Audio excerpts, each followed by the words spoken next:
Rêvarbaş Kurdistaniyên hêja ser navê Rêveberiya Çarpel Medya Silav û Rêz vê heftê bi rêvebirina Panorama heftê dora min e. Ez ê bi du mîvanê xwe bûyer û mijarên vê heftê em ê bi hev re binirxînin. Niha ji hevalê re jî rica dikim bira her du mîvanê me bînin ekranê û ez em dest bi bernama xwe bikim.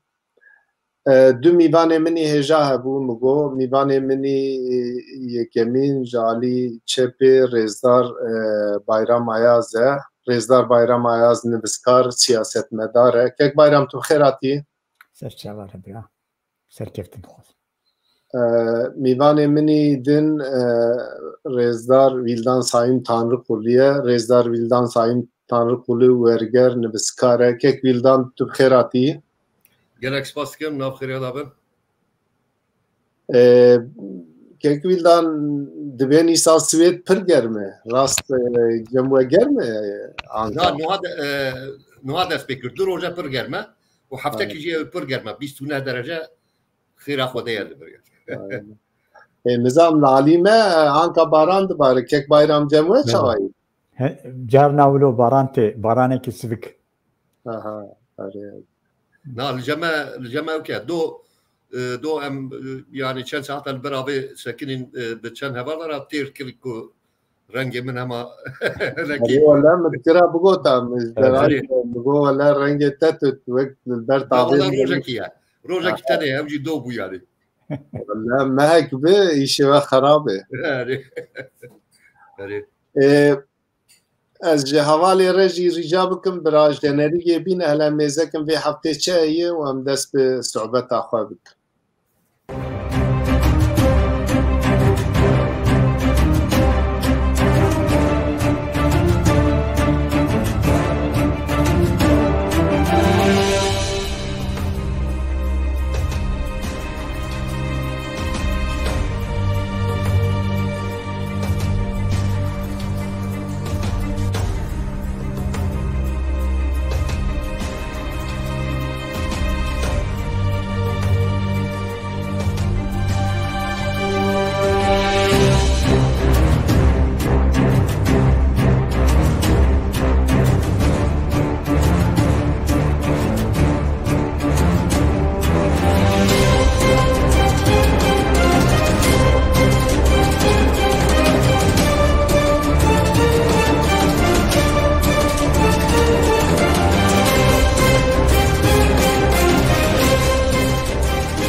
Gelek spas ji hevalên re jî we bi hev re me bi hev re dî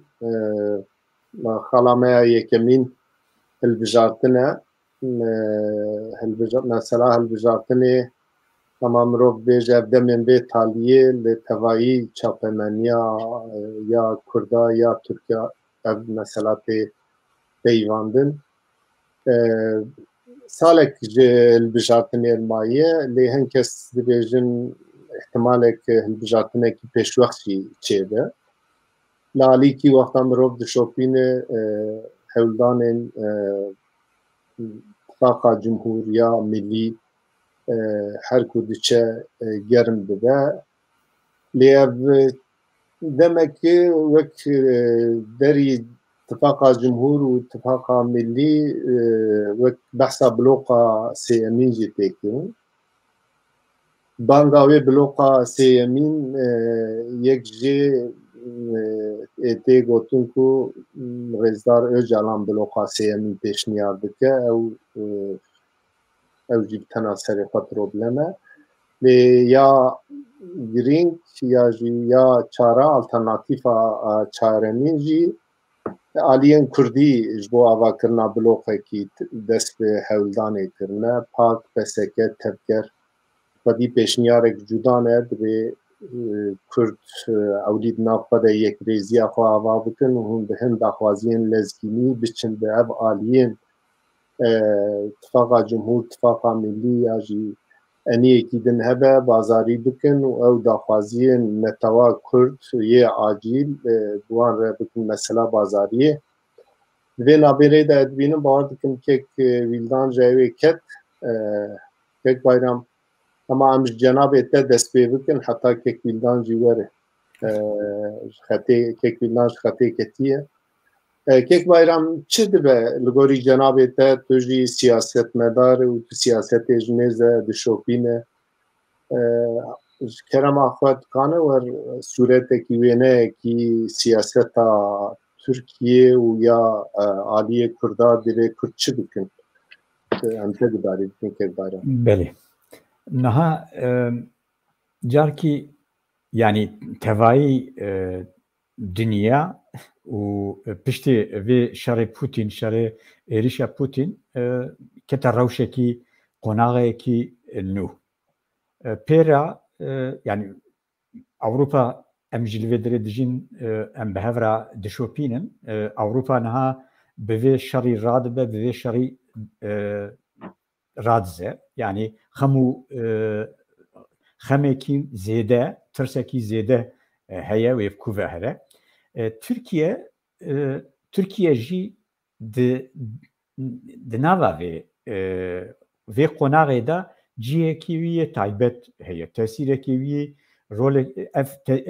ev rewş ev guherîn tesîrekî zêde li ser Türkiye jî dikin Türkiye navbeyna Rusya Ukrayna û Rojhilata navîn de divê navbeynê de ye ku yani şopîner lêkolîner siyasetvan nirxandinên wan ku meriv temaşe bike bixwîne yani li du aliya li Rojhilata navîn jî û li aliyê Ukrayna Moldavya wan dera îro vê demê gelek guherînên kek bayram ew xalekî bi tena serê xwe ya mêwê mijara ew mijarana jî dûr de binirxînin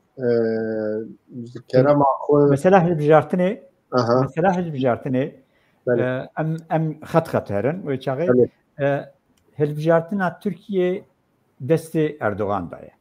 yani Erdogan kengê ji xwe re misaîd bibîne li gorê rewşa xwe ya siyasî rewşa desthilatê û mitefîqê xwe itefaqgirê xwe kengê misaîd bibîne wê demê biryar bidin û li Türkiye hilbijartin çêbibe gelo ev hilbijartin nuka gerek senaryo hene dê pêş da çêbibe ya jî berî wextê xwe çêbibe ya jî di wextê xwe da çêbibe wekî min got yani li Türkiye biryara dana hilbijartinê aliyê siyasî da jî aliyê fiîlî da jî li meclîsê jî bi her awayî destê Erdogan da ye wekî hûn dizanin ji xwe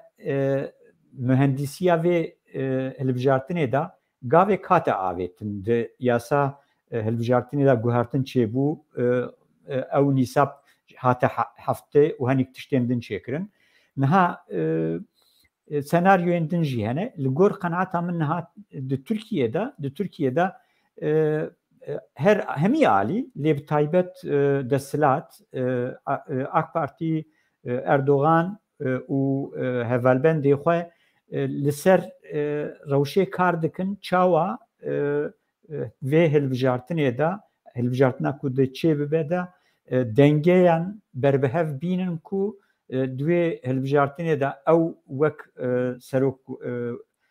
komar were hilbijartin û di meclîsê de jî piraniyê dest bixe carkê kek bayram divir de dixwazim têkevim naberê gelo ev mîmarî ya jî ev tiştê ku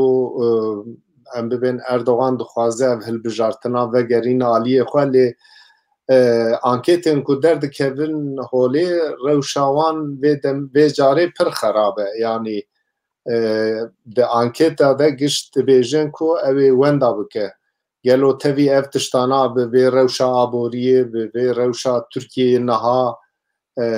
hûn zanin yanî em bibên rewşa aboriya Tirkî pir û pir xerab e bi vî şiklî gelo ew ê çawa bike bi siyasetekî çawa imkanı vê hilbijartinê vegerîna alî xwe تجبوي تشد بكك بارام نها إيرو بخوجي يعني متروبول لي برسينكي انجامن لي برسينكي خو ديار كر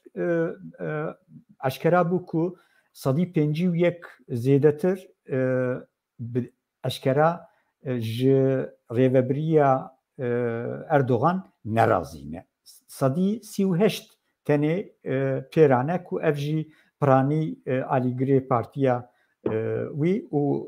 هنگ جیجی ایمه هپینه راسته یعنی اگر لترکیه یعنی لگوره اصول ریچونین دموکراتیک و نورمال هلبجارتنه کی چه به شرط کو ایرو دستلاتا ایرو اک پارتی و اتفاق اک پارتی و مهپی د ترکیه دا به دنگا پرانیه بگره نینه نینه جبوی که شو لسناریو یانتی سناریو تنه هوناندن ل داکو اف انجام به لیستکن و به سناریوین نو بیت گوهرتن گلو اف دی سناریو جینها انکا تقاسی کو ام شوپین قرطا مزن یاد دست اردوغان ده مثلا امزان کن رایا کردا دنگ کردا تاین کاره لقرطا اوجالان ها داویج پیش گلو دوی واری ده جناب تیش چه بیج کاره به قرطه yani بسرکه یا جی او شانسی و قرطه بسرکه تنا و قرطه ای گلو نها اوجی الارتيه يعني ندياره يعني هنيك عالي هيفين خو بفان سيناريو يان و جريددن لي اف سيناريو هر دمي بجياني را بروشا راستي يا ناف جيل دا لهاف ناين ما هالبجارتين محلي دا ديتن يعني گرچی هنيك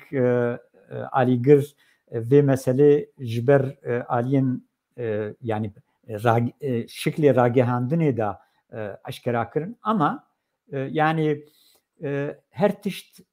ne de deste Öcalan'da yaji le rastiyeki heye ku naha devlet bu vasıta hani dezgehin xwe bi Öcalan'ra ji xwe hertim evdan nusandinana devam dikin li naha jî servê mesela hilbijartinê bi hevra axaftinên wan heye yani ji derve ve heta niha nexuyaye ku ev li ser çi esasî tê gotin hindek tişt hene spekulatif yani ji ber xwe ve têne gotin hinek tişt hene yani ji bo ku rê xweş bikin têne gotin yani ji vîya gelo wê ji bo Kurda tiştekî derkeve an dernekeve yani bayramlûr te bisekîmiş bo Kurda çi derdikeve dernakeve em tura dudiya werim cemte kek vîldan bipirsim û em kek vîldan tu ji bernameyê ket bawar dikim problemekî te teknîkî çêbû gava din min ji kek bayram pirsî min jêr behsa hilbijartinên pêşwext ya ji wexta hilbijartinên 2023 di wexta xwe de jî çêbe pêşwext jî çêbe hilbijartinekî pir giring e ji alî mirov karibêje anka du blokên bingehîneyî blokekî ya Cumhurê ya bloka Dinya Millî ew masa şeşa heye lê masa şeşa jî ne homojene ne li hevin gelek tişta lê müşterekiya her du bloka wexta mirov dişopîne di siyaseta giştika de hin partî di nav bloka ew şeş partiya de hin partî hene bi dav dikin lê her du alî jî muhtacî raya Kurdan lê her du blok jî tu carî mesela Kurda danên dernaxînin pêş behsa mahvê Kurdan nakin hin parlamenterên CHP bi şiklekî din dinirxînin dibe işte êdî dibe merî navê pirsa Kurd lêke ev pirsa divê li parlamentoyê çareser bibe AKP'lî hinek tişt dibêjin Ahmed Davutoğlu tiştek dibe welhasil evekî dibe lê gava de tu ji evê ketmiş kek bayram rego îjar bloka sêyemîn anka tê peyvandin hat tê holê wê bloka sêyemîn de behsa divê Kurd HDP bloka sêyemîn bike heziriyê wan jî heye bi partiyê dinar bi şeş partiyên çep yê Tirkiyeyê marjinal buan re jî hepîtin dikin. Ew jî bi tenaserê xwe ye. Alî Kurda jî em bên pak PSK tevger û dixwazin bi alî divên alî Kurda bi nav xwe de yekrêzî ava bike. Em biçin ev bloqana kîjan blok dibe daxwaziyê milletê Kurd ya lezgînî kî qebûl dike divê Kurd piştgiriya wan bike. Yani wek mînak.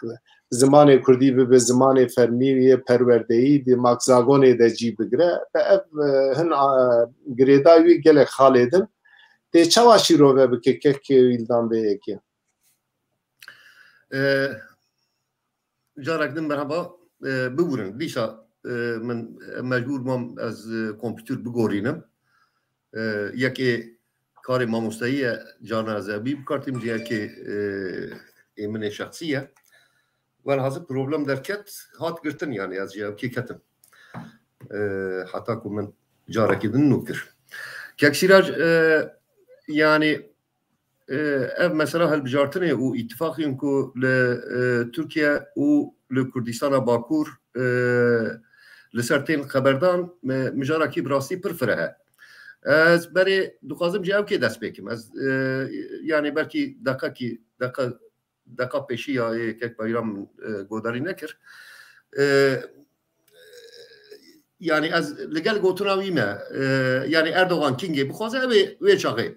hilbijartin çêbe. Carekî diya divê em tespît bikin. A resmî ji salekî kêmtir maye. Yani beriya 15 Hezîranê divê hilbijartin çêbe. Wexta hilbijartinê a normal ma Hezîranê ye vay em 26 Hezîranê dane. Yani salek nemaye. Ji bo wexta normal. Lê münaqeşeyên din hene. Münaqeşeyên ku gelo Erdogan dikare bibe namzet yan neheye. Yani gerek insan gerek hukuknas wê tiştê münaqeşe dikin. Loma jî dibêjin ku Erdogan ew ê li hev jî bîne kanûna herî dawî ku li ser hilbijartinê derxistin divê salek ji ser derbas bûbe. Di wextekî belkî mehekî beriya Hezîranê belkî du meh beriya Hezîranê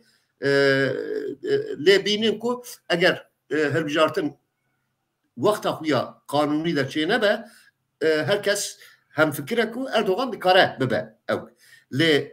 wexta hilbijartinê wexta xwe da çêbe herkes ne hemfikir e ku Erdogan dikare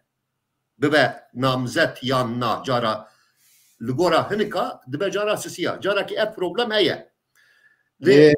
Kek wîldan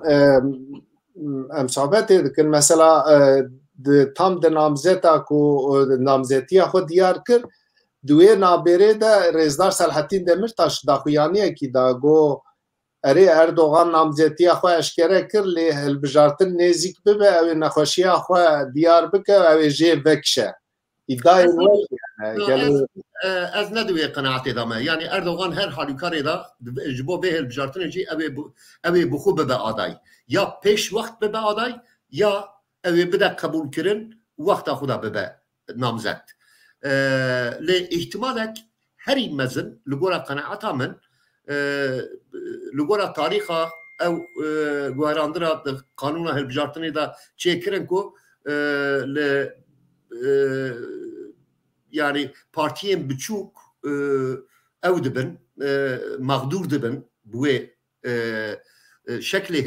şeklê jimartina denga û ihtimalek mezine de tarixa nêzî wê tarîxê ku salek ji ser derbas bûbe ew ew bike. Ji bo bixwe kare hilbijartin îlan bike parlamentoyê fesek bike otomatik derbasî hilbijartinê dibin. Li cem min qenaetekî wisa heye ku ew yani orta buhara pêş me ya dawiya buhara pêş me lê beriya wexta kanûniya hilbijartinê ew ê li Tirkiye hilbijartin çêbin û Recep Tayyip Erdogan her halûkarê da ew ê namzet be. Niha ji xwe ji ber vê ihtimalê ye ku bi qenaeta min di masa şeşa de bi qenaeta min namzeta wan diyar e. Taybetî van münaqeşeyên 4 mehê dawî de yani pir zelal xuya dibe ku Kılıçdaroğlu ew bibe نامزد مشترک یا ماسا ششا لی وکی تجی و که بایرام جی دیار کر نوها دنگی کوچونه نوها دنگی کرده به تبایی نلجم هدپینه لی ده مناقشه آشکره ده دنگی کرده وکی دنگی هدپتین حسباندن بتنی اوسا یعنی ایکو روژه مبانن سیاست مدارن لیکو لینرن اکادمیسیانن وقتا وام تشتا مناقشات کن دبین کرد کی دنگی هدپه مثلا مناقشات تروریزم و نه تروریزم و گرتنا هدپه درجه اینی تشتین مناقشه کرن کرد بتنی به هدپه و تین ایدنتیفیکاسیونه لی بقناعت من دوه هلبجارتنی دا 100,000 دنگ دکاره رولکی تاین کرده یعنی 100,000 کرد ویالی بن 100,000 کرد ویالی بن دکارن ده هلبجارتنی دا ده نتیجه هلبجارتنی دا دکاره تاین کرده لوما از نفازم تدبه صورتکی یا استانبولی یا صورت ترکیه گشتیه او بویرن چه استانبولی وی شکلی به تدبه از دوی قناعتی دامه یعنی هر اماره سیاسی بیان سیاسی پیوندی سیاسی که درد کبن ارده کرد بنگشتیج خود تاین کرن لی یعنی دنگی هدفه لویالی به ویالی بجی یعنی از وی دیتنه خوشی بیشم یعنی هلبجیرن işte بیشم 5 milyon هلبجارتنا داویدا نزی 6 milyon رای گرتیه هدفه yani به یک دنگی او 6 میلیونی که هنه بگوتنا سلاطین دمترشی بگوتنا عبدالله اوجالان جی بقناعت هم گوتنا عبدالله اوجالان احتمالا بلکی پر کمتره تأثیر سلاطین دمترش تکاره زیده تر به اوی لگورا وان حرکت نکن بقناعت هم پرانیا هلبجیرن ایکو رایا خو هلبجارتنا بریده دانه AKP به تو آوایی نلگلن کو کرد به AKP را به آوایی که بکوین اتفاق یا جی پیوندی پشتگیری و دانستاندنه سببی ویجی پر آشکره لگورا اردوغان خو ده ناف پرسی تا دا اوجی هیا یعنی هر دو بلوکشی بحثا کرده ناکن اساس بحث تکن اردوغان ده بیجه که من پرسا کرد چاره سر کریه ایدی پرسا کرد پرسا کی به ناسنامه ماف و آزادی کرده و گریدای لترکیه نمایه ایدی پرسامه پرسا تروریه PKK'ye و yani ev kaviya legal registrana viya legal ku parlamento daye ev jî teröristin loma de mahkema kanunu esasî da dozekî lember wan berdewam e ez yani qasê ku min taxîb kiriye 7 sala ez naçim nayim Kurdistanê yani loma Kurdistana Bakur qesta min lê yani nihayet jiyan aşkere li ortaya yani ev teknika informasyonu gelek tişta hêsantır kiriye ez divê qenaetê de me piraniya hilbijêrên HDP hêviyên xwe û girêdanên xwe yên hîsî jî ji felsefa siyasî ya AKP ji felsefa İslam'a siyasi dûr ketine yani HDP bir yarekî wisa bigire jî bi qenaeta min ew ê raya xwe nedin wê ittifaqê raya xwe nedin ihtimale yek cümletene ihtimale herî baş belkî neçin ser sindoqê ha viya jî ew ê bi kerî AKP bê bi kerî Recep Tayyip Erdoğan bê ihtimalek mezin belkî bi kerî wî bê hene ku Erdoğan dixwaze hilbijêrên HDP bêteref bike ew ê nikaribe bikişîne cem xwe lê bêteref bike jî bi kerî wî tê نتیجه هلبجارتنی ماتماتیکه او قص هلبجیر اگر رایا خو جه بترجیه کی او نکن او ده روش حاضر ده yani tiştin güveraندنین پرمزن سالا پیشمه ده وان 11 مین پیشمه چینه به HDP هلبجیرین HDP Kürt وقتا aktif ده هلبجارتنی دا هلوستکی دانینن بیطرف بن نشر سر صندوق افتشت اوه به کری ماتماتیک ساده بجه اوه به کری رجب طایب اردوغان باش تکمیدان از مزکن کک bayram مشکک bayram را گوتو بو مثلا کردا دکرا هلوستا کردا اشکره بکره کک bayram بیتالیه کردا هم بیجن یا جی هم ببین yani siyasete de vakta mirov siyasete rojane ali ki ittifaka Cumhur İslamist tuhazın Abdullah Öcalan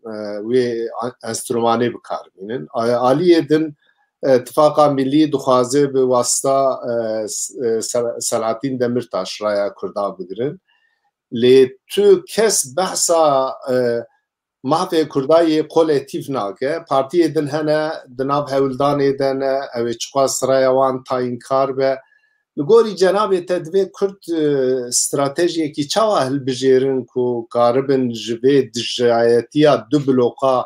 feyde bibinin u hun mahve xwe neteveyi duan bikin mesela bazariye u garibin jibe feyde bibin cenab-ı te çava şirovet gibi ya kek bayram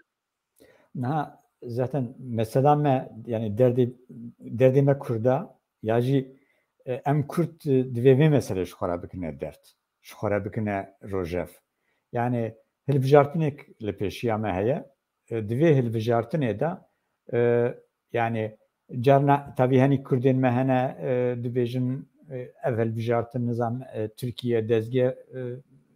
karê me bivan tişta ne filan bivan yani belki aliye teorik davan gotunana kıymeteki xwe hebin lê di jiyanê de ne yani di jiyanê de em dibînin yani merkezên van dewletên koledar dewletên ku welatê me dagirkirine heta ev peywendî hebe heta ev peywendî devam dike rewşa siyasî tesîrê li ser me dike her hilbijartin jî çi hilbijartinên em bêjin herêmî ve çi merkezî ve tesîra xwe heye Kürt divê hilbijartinê divê sala pêşiya me li Bakurê Kurdistanê çi bikin li Rojavayê Tirkiye ku nüfusa wan ji Kurdistanê zêdetir bûye çi bikin yek bersivekê min heye ji vê re divê pêşî dibin nasnameya siyasi daxwazên siyasî daxwaz çi bin ew tiştekî din meselekî din lê nasnameya siyasî û nasnameya daxwazên siyasî ê kurdewarî da divê bigihîne hevdû yani ev grûpên em bibêjin pak PSK tevger ku niha nava xwe da her partî gor xweş xwara ew çêkiriye bi sê alî jî bi hevra programek çêkirine evên din programên wan hene lêgerînên wan hene divê carekî ev hemî evên derveyê HDP yani em mehla HDP nas dikin evên derveyê HDP divê carekî yani yekrêziyekî berfirehî bo vê xebatê bo vê armancê bînin wek nimûne mesela em bibêjin weka tabii platforma ziman hate bîra min platforma ziman da HDP heye ez ê bînme ser wê noxtê jî yani wekê platformaka ziman afreh bi nasnameyekê Kurdî bi daxwazên kurdewar divê Kurd li hev ronîkin Kurdê Bakurê Kurdistanê û li tiştên piçûk nenêrin li hev ronîkin cenab-ı te behsa platformê kir yani platforma zimanê Kurdî mînakekî balkêş e lê اف هولدانا کو هیی کانه بشکلکی دنیا پلاتفورمی به آلی کردی داخوازی خود خودی هلوستکی وکهب به کانن به هدپی رجیرون بیجن ام آلی کردا اف محفانات خوازن اگر اون پشگریا مدکن ام وک به هفره بچن بوانا را بازاریا و تشتیجی بکن بیاجی ممکنه گلو لگوری جنابه ریکی مروف نکانه و ریجی هل بجیره قستا من يعني دوی نا د HDP دا ناسنامه کردی و داخوازین کردی فلو بونه يعني بیرنگن يعني و HDP جی پارتیه کی کردان ننه پارتیه کی کو کرد زیده ترن تیدا نا دوی داره دا دوی معرف بالی بکشین سر دنگدارین HDP دنگدارین HDP سی کومن یک پرانی آوانا هری زیده کردن اوا کردانا جی بهتر يعني ای اکتیف او يعني آلیگری سیاست کینه بهتر آلیگری ام ببیجن گویوان سر اجالانه گویوان سر سلحتینه لی قسمه که دن هیت لترکیه اوانا جی پرانی علویین کو جهپی دور کتنه میلین چپیتی پیشورو هنه اوانا جی پرانی ایرو ادی خدانه وی دوره هرچ خاصی بکردارا انتگره نبونه لی HDP وقت تمثیلجی خود بینن و چپین مارجینال işte شش حبانا را تفاق چیکرن نه ام کرد جی بنه اما کرد ام سی کومن یک کومکی ما به پارتیا پرانی به AKP رانه يعني دنگی خود دنا AKP وقتی هل بجارتنا و هنک جوان هنک و طبیعی عالیه اقتصادی و دستلاتداری دا استفاده جید کن کومکی دن هنه پرانی وان هیجی لبر HDP نه يعني سياستا جروبي كي دن سياستا اجالان سياستا نعجبين نجي ل alternatif كي دن تنيه وقتا دشنا سر صندوق دنگي خو داوج ددنه HDP او هنا و اف جروبين دن امن دروي اوي PKK و چند پارتیم دن به PKK را اوین دن ام هنا بيجومان اگر ام جي يعني بهافرا بن يعني رسمكي بباور جخلكي خوراني شابدن دنجي مجي يعني دنجي مجي يعني اج حق باري دقرم حتى وري يعني باكي بسكي تفجر بدكي باكوز قدب فلان افندن و هيزن اسلامي غروبين اسلامي اوانا يعني بكيماسي دناسنامه كردستاني و كردي دا داخواز دكن اوانا دوی راستی اكتيف ببن و وكي جناب تجگوت يعني دوی وكي فورمكي بلاتفورمكي به او بكن بهفرا ورن وقت او ورنجم هفدو دكارن بيگومان ب HDP راجي ب هر کسی راجي روني كن و داخوازي خو بدن اوي او سلوگانه که بون گوت تناکن سروک دوی مرف ببیجه کی مافی ما بده امی تبکن سروک يعني بازار ما دوی بازار داخوازين کردی به يعني او یا ایجاب نکن ها مناو لی داینن اما برلینه يعني ام اگر سر ناسنامه خواه بچکی بوانا را بکارم مناقشه بکن سر زمان لی عالی دستوری دا بوانا را مناقشه بکن دوی هل بجارتنه دا کرد وی چاغنه تکارم ببن طرفکی هدی و کتلجی ایمن باوریا من اوه اگر کرد بکاربن وی کتله وی ناسنامه دورا وی ناسنامه سیاسی و داخوازین سیاسی چکی باوریه بدن رنگی کی بدن دی ناف کردا دا تفگره کی بزاوی کی پیدا ببه و مرفت کار جوی بزاوی تفاقی کی الوجارتنه جی پیدا بکه HDP جی داخل باشه کێک باێرا gelek kekî vîldan divê mijarê de dixwazim cenabê te jî gotinê xwe Îtaliyê bêje ama ji ew tespîta te ez dixwazim derkevim rê cenabê te got 100,000 ray kane ew ê alî matematîk wexta mirov dihesibîne gelo ew 100,000 ray Kurd xwe bi rêxistin bikin partiyên ku niha vadê Kek Bayram çerçeva wî danî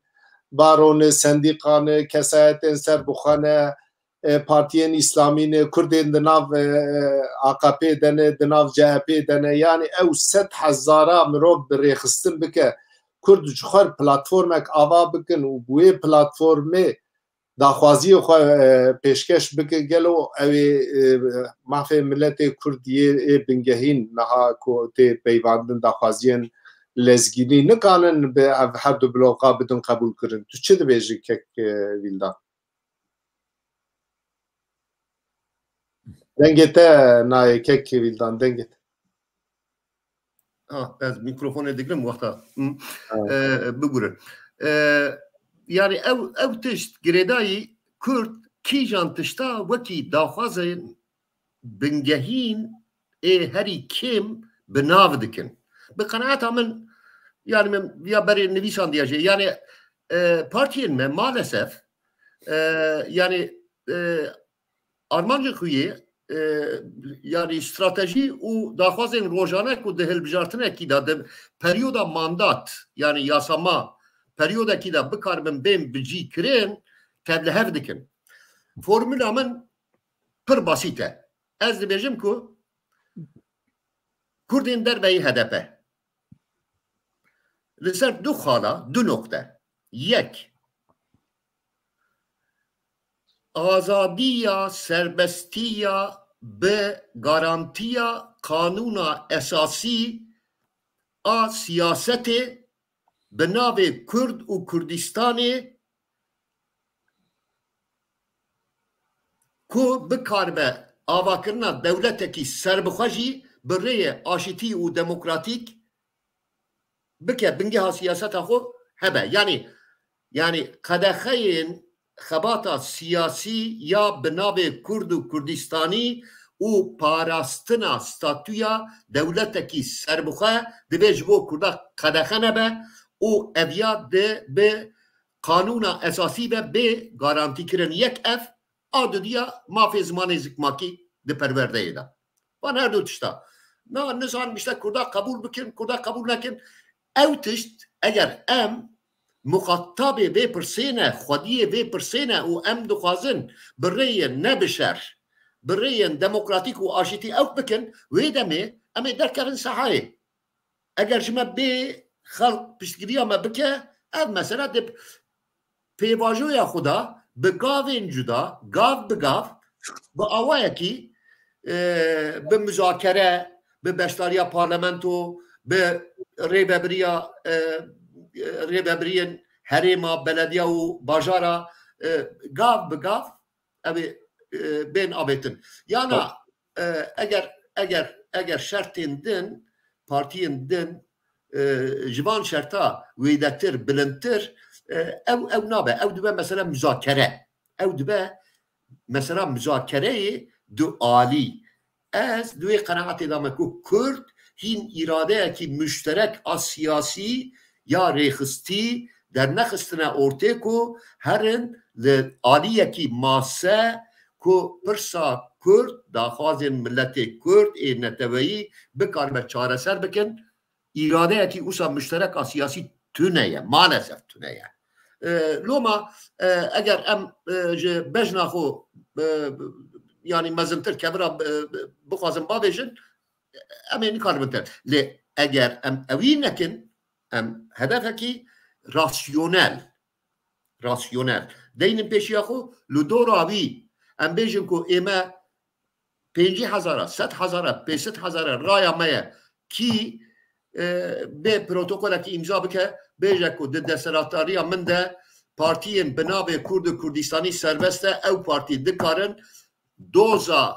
dewletekî serbixwe jî ya jî şeklên din ê ku ew bi xwe dixwazin biparêzin yek dudo mafê zimanê zikmakî di pêvajoya perwerdeyên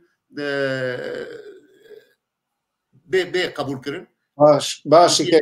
ew her du bese wê demê dikare yana ev hilbijartin viyajî erkekî dixist kesêde bikim ez li gel ew kim yani ew îddiayên ku ev hilbijartin Kurda alaqedar nake û nizan mişe falan gotinên yani de jiyanê da tu mehna wan tu neye hemû biryarên ku li Tirkiye tên standin me alaqedar dike û prosesên ku ew biryar tên standin jî me alaqedar dike divê em xwedî helwest bin ev helwest dikare boykot be dikare îttifaq be dikare bixwe beşdariya hilbijartinê be dikare taktîkî ray ji bo serokatî bidî yekî de parlamentoyê da bidî yekî ev îradeyê me ye lê em nikarin bêjin ku hilbijartin Kurda alaqedar nake ev ji rastiyê rev e nakek wîldan ew hilbijartin Kurda alaqedar dike û divê Kurd divê pêvajoyê de xwe bi rêxistin bikin cenabê te jî got Kek Bayram jî got divê alî Kurda di demekî nêz de werin cem hev û divê meseleyê de helwestekî müşterek tespît bikin wexta me pir çû ev mijara me alaqedar dikem derbasî xala xwe ya duyemîn bibin xala me ya duyemîn rewşa girtiyên li zindana de yê ew xalekî di tarîxa siyasî ya Tirkiyeyê de xalekî pir girîng e tekoşîna azadiyê tekoşîna rizgariya Kurdistanê tekoşîna demokrasiya Tirkiyeyê di gelek waran de barê tekoşînê êdik çînin girtiyên li hundirin ev demekî dirêj e li zindanên Tirkiyeyê li girtîgehan girtî zulüm dibînin neheqîl wan tên kirin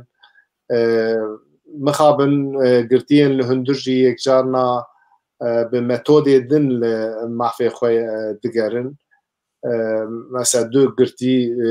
aktuel îro 185 rojin di rojiya mirinê de ne ew bi tena serê xwe ez bawer dikim nizanim Kek Bayram tu wê evê jiyayî nejiyanê ew mesela rojiya mirinê birçîbûyînê mirov roj bi roj saet bi saet diherin mirinê di dunyayê de mirov qare bêje îşkenca herî bi bandor jî yek jê ew e 185 roj wexta ez dişopînim bawer bikim mirov ew dema minî dozê îlonê û girtiyên Kurd û di rojiya mirinê de dimirin di birçîbûyînê de dimirin lê rewşa evê rewşa girtîgeha bi paralel bi demokrasî bi rêvebirina Tirkiye jî girê dayî îro vêsê min xeberekî din xwend yani ji me bêtir ji siyasiya bêtir li girtîgeha Diyarbekirê ya Dudiya millet rabûyî serpiya êvarê derketinî çûnî ber girtîgehê gotine zarokê me na îşkence çêdibin neheqî têkirin di her warî de mesela girtîgeha bûyê meselakî problemekî sereke tu çawa şîrovet dike Kek Bayram ev rewşa girtîgehan cenabê te çawa şîrovet dike ez zanim wexta me jî kêm e lê bi çend rêzan cenabê te karibe vê mijarê fikrê xwe bêje em kêf xweş yani Türkiye'de adalet nemaye Türkiye'de yani rastî zor zulmekî zêde peyda bûye yani bi ji usulê xwe ji usul û ew ê derketiye yani ev pêşî divê meriv vê tespîtê bike dewlet berpirsiyar e diber vê dewlet û iqtîdara siyasî berpirsiyar e divê ber vê rewşê de yani ber vê zilmê de yani her kesê ku bêje ez mirovim dev ji aliyên siyasî û fikrî û îdeolojî bidin alî însan wek mirovî yani ev naye qebûl kirin û divê meriv li hember be bêguman girtî her tim yani barê vê zilmê û ew ê زیادتر جی دکشینم یعنی از بخواه مثلا روژین مرنه از yani jwan insanan ra tu gotnek min nîne ez meriv nikare tu gotnek bibêje lê wek prensîp ez li dijim yani divê em wan ben zindî hefsiyên xwe yani ew qasa ew nekin ev eger rêxistinên wan bila jwan ra jwan daxwaz bikin ku bi vê cûreyî na yani bi cûreyên dîtir li hember derkevin û em jî piştgiriya wan bikin daxwazê wan bikin lê yani însan dixwazî bi îrada xwe dixwazî bi îrada rêxistina eger bi îrada rêxistina be daxwaza rêxistina be xwe ez temamî red dikim lê bi îrada xwe jî meriv berê însanan nede mirinê berê xwe nede mirinê çêtir e ji ber ku jiyan maf û îmkan û derfeteka herî xweş e ji bo mirovayetiyê rewşekî nexweş e mesûlê vîya jî dewlet e gelek kek bayram kek vîldan ev girtiyên ku gelek cara nerazîbûyîna xwe nîşan didin evê di rojiya mirinê de mesela ew daxwaznama wan anka ez cemine ez bixwînim mesela dibe dadgehên ku bê delîle dijital şahîdên veşartî şahîdên îtirafkar tên kirin û bi dawî bikin bi dawîkirina cezaya dîsîplînên kêfî divê ji holê rabe bira girtiyên nexweş bên berdan li girtîgehê dawî li qedexeya pirtûk û kovara bên bi temamî pêkanîna mehfê sohbetê li girtîgehê divê cezayên kesên li dijî gendeliya tê dikoşin bê rakirin divê cezayên girtîgehê yên ku li hatin dayîn dibên ji holê rakirin wexta mirov li ev daxwaziyê wan pir e wexta mirov lê mêze dike kek vîldan cenabê te jî li hundirmayî gelek cara wekî ji ortê 30 sal 40 sal jî derbas bibe ev wek alavekî ser li ber girtiyên li hundir e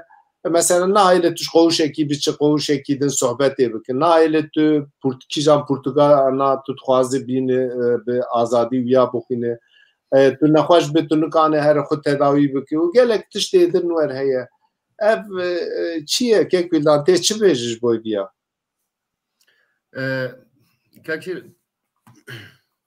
Kekîraç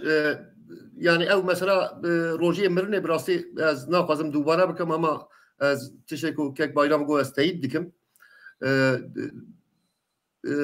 ez wekî metodekî serketî û xizmetê armancên pir pîroz dike nabînim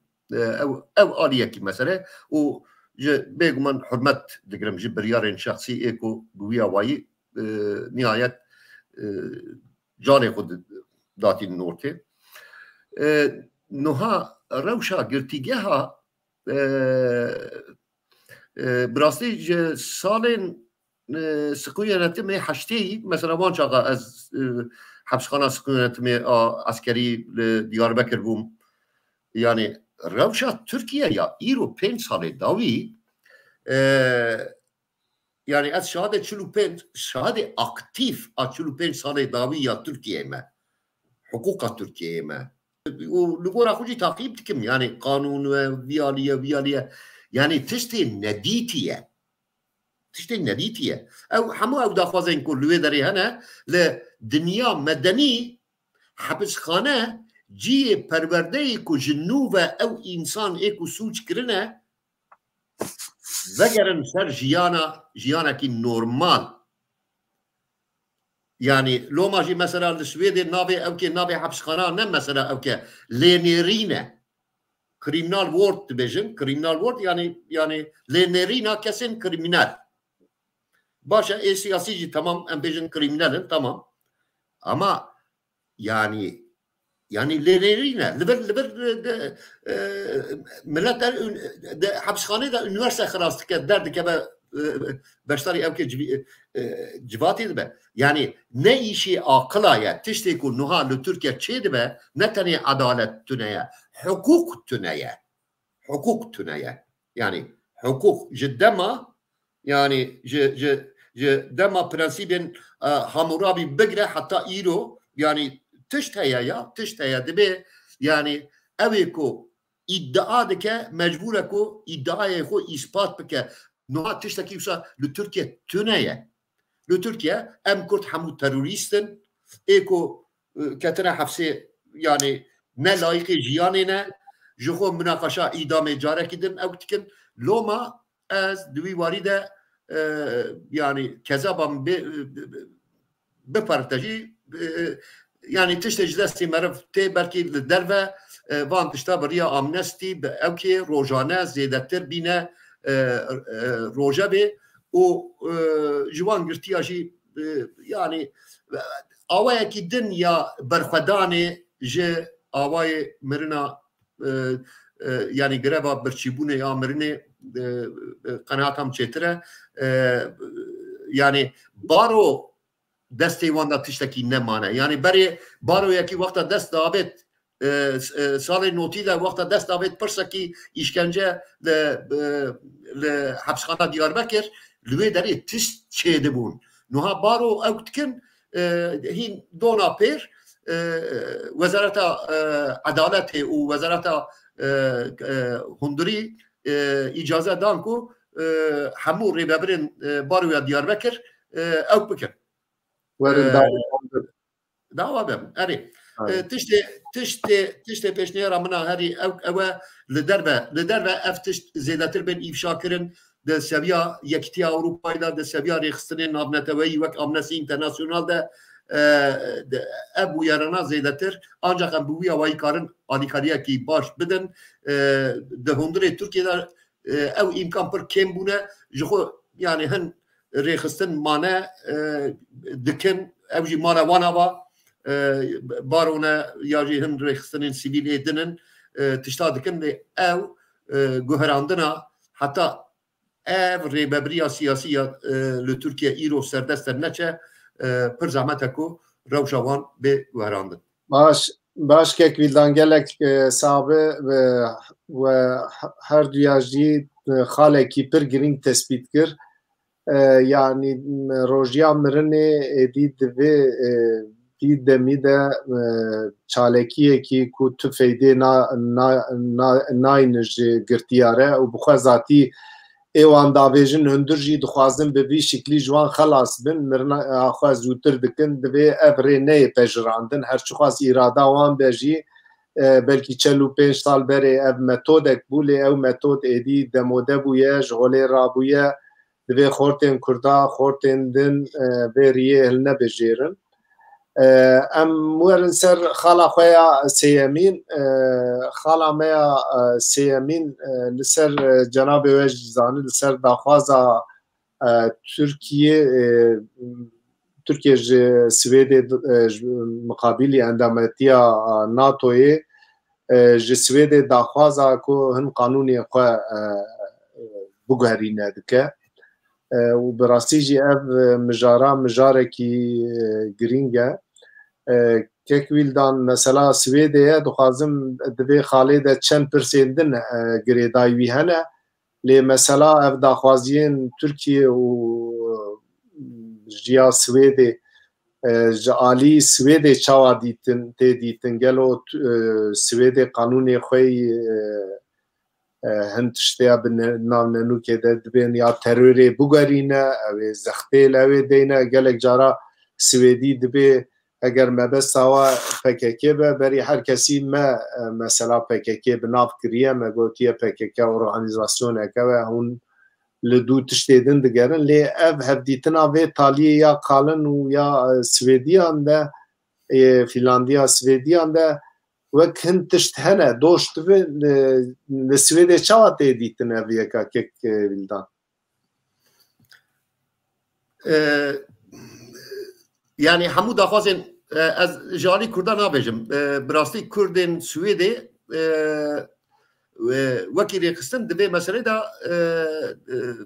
يعني وقت ما مقياسة صالين بري صالين نوتي صالين هشتي صالين 2010 سال پیشی بکه زیاده ناخت بن لی سویدی بخوب پر اکتیفن سویدی بخوب هر روز مقاله کی سویدی ده نفسینن سویدی بیشن کو yani ام kurda nafroşun em dve bi Türkiye ra tu bazarî dve nekirin mesela Thomas Hammarberg 10 sal komiseri mafê mirovê ya Konseya Avrupayê bû konsey yani ku sibê dusme wê Türkiye ji ber mesela dava Osman Kavala ew konsey donapêr nivîsandiye divê yani Swêd nikare û parlamenter û diplomatekî pir binav û deng 80 saliye sosyal demokrata ye donîsan donapêr nivîsan ew tiştekî qalin dibêje dereve tiştekî wisa tune yani Swêd ne welatekî ye ku hema bi şev rakebin tiştekî bi bîra wan serê spê rabin kanûnek falan derkin yani prosesa derxistina kanûnekî bi miha da jo yani tiştekî wisa tune hemû ji serî heta dawî dereve lê Swêd bêguman di tarixa Swêdê ev mesele her tim meseleyekî Swêd yani serokatiya ew hêzên devletên bêalî kiribû bi Tito re bi Olof Palme yani ew tradisyona sosyal demokrata ya bêalîbûna askerî milîter tiştekî pir ew bû ji bo sosyal demokrata ji bo piraniya sosyal demokrata jî ev müracaata endemetî parî tiştekî wekî şok e lê xwe mecbûr dibînin yani li kereka wan hirç yani Rusya heye û rastî jî tehdît dikin tehdît e ya mesela Finlandiya tehdît dikin Finlandiya derbas bî peywendiyê benê tarîxî ye ew hene niha ez li ser daxwaza Swêdê falan tiştekî nabêjim lê Swêd nikare demokrasiya xwe ji bo xatirê ew kê bifroşe nikare yani ew mekanîzma tune ye yani mekanîzmayekî ku ew daxwazên Tirkiye di rojnameyê da derdikevin derewin ji serî heta ji serî heta yani Swêdî dibêjin absürt yani ne tiştê tesewwurê ne daxwazên ew ke yani hin siyasetmedarê yek du siyasetmedarê muhafazakar ya jî ji ew partiya ew kê di şexsê em Amîne Kakabaveh ku di hin dengdana da bû wekî zimanê mêzînê teraziyê di ser şexsê wî da ew jî siyaseten dixwazin sosyal demokrata têxin tengasiyê bêjin ku yani işte siyaseta Swêdê bûye mehkûmê komûnîstekî di parlamentoyê da yekî Kurd gelo Kurdistan Swêd îdare dike yan na yani li ber tempoya münaqeşeya ew e yani divê Kurd Swêdê îdare dikin lê sedî sed li pişt deriyê ew ji hev dûre hin tişta dibêjin û ez divê qeneetê da me ku yani ew delegasyonên Swêdî ku derin wê derê wexta guhdariya daxwazê Tirka dikin heyrmayî dibînin mesela di lîsta wanê pêşî da navê kekî daxwazin tiştekî ew ê bêjim em vê mijarê cenabê te ew jî dixwazim gelo divê mijarê de diaspora Kurd erkê xwe biciyanî li gorî te ya kalse maalesef kalse yani li vir li Swêdê jî kalse li welatên din jî kalse ji bo eviya yani niha Türkiye pirsa Kurd kiriye rojeva xwe ji pirsa Kurd li Swêdê û Finlandiya dixe û ji wê derê dixwaze tawîz ji Amerîka bigire esas armanca Türkiye esas ne Swêd jî yani ne Swêd Swêd wekî navê xwe zane ku Türkiye wekî navê xwe zane ku 1985 dawiya 1985 da piştî ku Semîr hat kuştin Eyüp Kemal Atsız li Danimarka hat kuştin salek berî ya wî jî Alî li Ûsara hat kuştin yani yekem welata ku PKK wekî terorîst ew kiriye ya me bixwe nivîsandiye di rojnameyê ew kide min bixwe nivîsandiye tevî Ebdirehmanê Gundikî Emre Karahan maqalê me heye me gotiye ku yani 2002 da ez were bişînim. Yani Swêd rast dike ku PKK rêxistinekî terorîst e. Lê ez ji PKK ra dibêjim terorîst, Türkiye ji min ra dibêje tu PKK'yî. Yani vêca ev paranoyak siyasetekiye û kurê xelkê ji me bêaqiltir nîne. Ne Thomas Hammarberg, ne Morgan Johansson, ne Ann Linde, ne nizanim işte Peter Hultqvist. Peter Hultqvist wezîra parastinê ya Swêdê ya bi Kurdar em mezin bûye yani. Rast dibêjim li Borlengê yani malbata Mustafa Güçlü û qîza Mustafa Güçlü, Roza Güçlü û nizanim çi wekî ew kekîne. Yani ev ê çawa bên Peter Hultqvist ikna bikin ku Kurd teröristin. Tiştekî wisa tune ye Türkiye ji ser Swêdê dixwaze tawiz ji Amerîka bistîne ka evî jî em ê di Rojava da bibînin. Ew jî nav pirsa me da ye wisa xwe ye ku Amerîka jî zêde ne meyildar e ku ew tawîzê ku Türkiye dixwaze bide ji ser Swêdê bide Türkiye. Kek Bayram Ani pirsazê cenabê te pirsim lê pirsekî bûye girêdayî cenabê te jî dişopîne ez baş danim ew ê tu ji nêz de dişopîne. Parlamentoya Ewropayê endametiya Ukrayna û Moldawiyayê çend roberê anî rojevê endametiya wan qebûl kir. Girêdayî wî ev pirsa din cenabê te vê yekê çawa şîrove dikir gelo? Keke Siraç, Ukrayna ve Moldavya yani serlêdan rêjwan ra ve bikin vekirin gotin yani hûn eger müracaat bikin em ê müracaata we bi zûtirîn demê li ser kar bikin û qebûl dikin em müracaat. Lê endametiya wan dihêj tabii devam bike. Ev meselekî gelek hesas e, aliyê moral, aliyê stratejîk, aliyê taktik û aliyê mesajî jî hene û parlamentoyê pêşî parlamentoyê vê biryara xwe da û piştî jî van hersê nûnerê 27 welata di civîna xwe da vê işaretê dan. Ev tiştekî pozitif e. Niha mesela ev ê Türkiye û ku ji Finlandiya û taybet İsveç ew dike mesele ne PKK'yekekî. Mesele ew e yani esas Rojavayê Kurdistanê ye. Yani Türkiye bi her awayî dixwaze pêşî lê bigire ku Rojavayê Kurdistanê di warê navdewletî da Alman jî ra dibêjin salon feyk yani ji aliyê qebûl û dîplomasiyê da bihêz nebe, meşrû nebe, rewa nebe. Münaqeşe ev e yani cenabê te xalekî giring noxtakî giring anî ziman lê wexta mirov li dîmena vê taliyê şerê Rusya Ukrayna mêze dike wexta mirov li yani bi hêsanî ev dewletên ku mirov karibê yê rojavayî karin saha rojhilata navîn ji bo xatirê Tirkî terka ew ê bike ew jî hesabê dûr û dirêj dikin û Kurda di pratikê de îspat kirin di gelek tişta de partnerekî hêjan e yê baweriyê ne ew ê rehettir ew tiştana qebûl bikin gelo gorî te. Keko rojhilata navîn da bazar germ e û hêj wê gelek jî berdewam bike. Yani Kurd li Başûrê Kurdistanê û Rojavayê Kurdistanê ser saheyê bi hêzên zilhêz ê mezin ê dinyayê ra di peywendiya dane. Esas yani ev e imkana me ya vê hevçaxê ji bo milletê Kurd ev e. Yani ev her du cîne. Mesela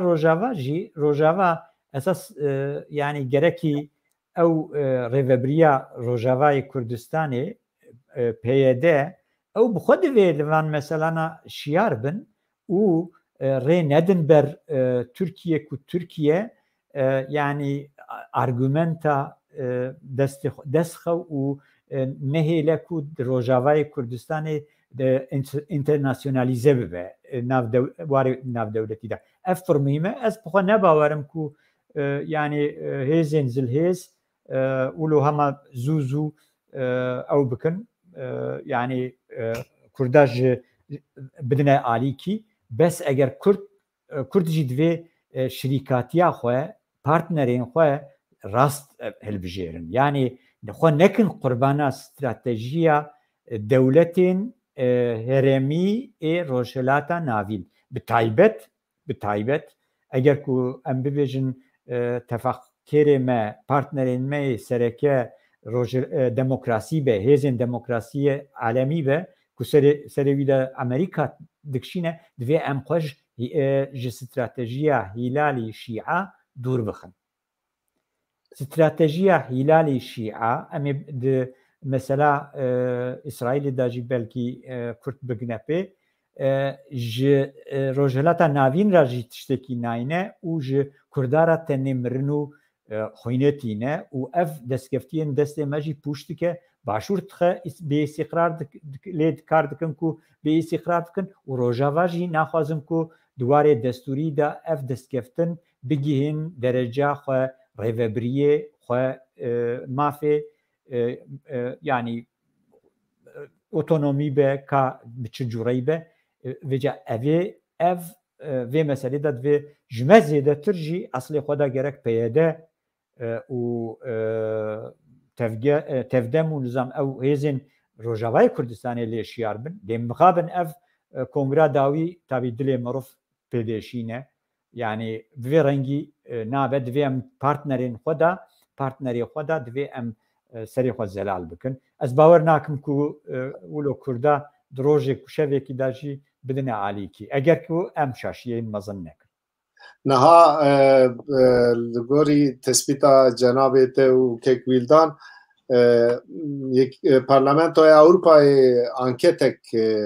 bela kiribû duê anketê de ji gelên Ewropiya pirsîne sedî şêst li hemberî Türkan e yani anketekî pir balkeş ew ye dibe sedî şêst li dijî wan e sedî bîst û heşt jî bi awayekî erînî dinirxînin lê ne ew e yani jê encamekî tune ye gava de cenabê te jî got eger Kurd kanibin rola xwe bilîzin bi rastî li hemberî Kurda sempatiyekî mezin ye tenê problema Kurd yekrêziya xwe ava bikin kanin ew ê gelek tişta jî bigerîn Kurd bixwene ew diciye ew tespîta te dicî de Kekvîldan problema Kurd bixwene baş em derbasî ew ê bin wele gelek xalê me hene îcar li ber du tiştê pir biçûk du cümle tene ez bêjim niha yani Amerîka ji rojhilata navîn dernakeve divê viya em ji serê xwe derxin eger Kurd li hev bin Kurd dikarin bibin mütefîqa Amerîka lê Kurd li hev nebin jî Amerîka ji wir dernakeve ew ê ji xwe re mütefîqên din bibîne ya jî rêyekî din bibîne Amerîka ne rojhilata navîn ji Tirkiyeyê re dihêle ne ji Rûsyayê re dihêle û ne jî ji Îranê re dihêle ev tiştekî yani ew ke lê li wir çima min got yani Kurd niha dema ku Türkiye bi Swêd re münaqeşe van tişta dike yani komîteyên Rojava hene li vê derê li Swêdê resmê Abdullah Öcalan bi projektör didin bîna belediya Stockholmê nizanim Globenê ciyên din dibêjin Türk werin binêrin em li vê derê ne bi navê PKK diya dikin PKK destê Türkiye'ye de hem ji alî siyasî hem ji alî ehlakî hem ji alî askeri hem ji alî însanî potansiyelekî pir mezin e ku li hember Kurda tê bikar anîn em Kurd vê biya fam bikin vêja ji hev veqetandina PYD û PKK ji bo kurê xelqê jî zehmet e em jî nikarin veqetînin em bi zoreyê ام بزوره دبیجن که یعنی براستی ام زوره دادن خواه پشکری بدن پیاده اما اگر پیاده را به لورتا قامشلو لورتا حسکیه یعنی هندش تابکه و عبدالله اوجران دای نوی داره و شبه دشمن امریکا جیره بجه بابی من یعنی تمام از دبرم مسئله ده داخیانی دان مراد قرائیلان گویا لروجاوای کردستان ایدی اون آل لبان نکن و صورتا دست خود نگرین او صاد بجن و دوراجی دبیجن بکن بیسا انها اف خالی منا گریدای هفته اف دخلا اسرائیل دجی مثلا خالا ما چارا اسرائیل دمن و تالیه تکلیه خو به ولایت عرب را پیش دبه و دخوازه بوانه هفکاریه که هوایی بکه اف سیاست اسرائیل بگوان به تناسری خوننه رضا و پشگیری امریکای نبه اسرائیل نکنه به بیسک بری ما بحثا اوی کرمه گول روشلاتا نابین امریکا زود ترکا اورانا که یاجی دولتی روژاوایی که بایرام چی دبه گوری جنابت اسرائیل جنوب خبری خستن دکه و به قوت دبه گریدایی بی ترافیق سیاسی یا ولایت روشلاتا نابین پر زیاده دبه پرنس سعودی عربیه هات اوی هات ترکیه گلک دولت ایدن تیم ورا اسرائیل شخور افکاریه کنو آوا کریه چه دقومه که بایرام لگوری جنابیته که یعنی لروجلات ناوین یعنی اف تاریخی جی هر بردوام لی نابین ایران بسرکشی ایران پیشنگیاوی هلال نابین استراتژی هلال شیعه و امریکا دا اسرائیل دا و چه هفبند و هفکارن وان هبن نابین وان دا بگومن شرکی دجوار هيا افشر لسر منطقه روجلات ناوینه نها ام هردو شر دنیای جی میزکن که کل اوروپا دست بکرن لروجلات ناوین داوی هات نها اف جوسایه ایرو بگومان به شر پوتین شرحاتی گیشتی اوروپا دا اوروپا دا اما اساس روجلات ناوین دا دیزاین تکرن حضریاوی تیچی کرن اف چندک بره کو وزیر برگری اسرائیل گوت اشکرا کرد و اجدر گوت زاتن گوب آلیکاری و هفکاری امریکا ما اف ساله که لیکار دکرن کو ام سیستم که برگری هوایی او بکن که کو شر بتایبت شر آذربایجان و ارمنستان وردا ل واره استراتژیا برگری دا اوی که نو تیگه که نو ایدی پیدا بوه دیویژن ایدی شر درونایه شر تیارین به پیلوت او شره و دوی سیستم اکشیل گوریوی به آماده کرن اف سیستم اسرائیل پیشنگی هاوی دا طبی واره دیپلوماتیک دا به امارات را پیوندی خودانی سعودی را علاقه خود خوش کرد قطر را بحرین را خوش کرد عمان را دانشانه خواهیه لروجلات ناوین نها ایرو جپکی نو جپاکو وجا عالیه استراتژی برگری دا جی اسرائیل تکنیکی پیشنگی آوید که پیدا دبه وجا کردجی هدی ده جی خال گوریوی تثبیت بکن ایجاب ناکه کرد شر ایران بکن شر ترکیه بکن نظام چی بکن اونم ازوی معنی دا نابیجم لیدوی کرد روجلات ناوین دا صفی وان لکودریه واره دیپلوماسی دا لکودریه او بکن ایمن از شخصی دوی باوریه دامه کرد جیوان جبهه دموکراته جبهه کو امریکانی هیزن هفپیمانی هیزن İsrail eşkera nebejî evana ra em ancak dikarin bidim bistînin bi hêzên din ra ême em nikarin di rojhilata navîn de hebûna xwe biparêzin li ser axa xwe pêvejoyên dewletbûnê û xwe îdarekirinê dest bixin xwe bigînin van armanciyên xwe. Serê me divê zelal be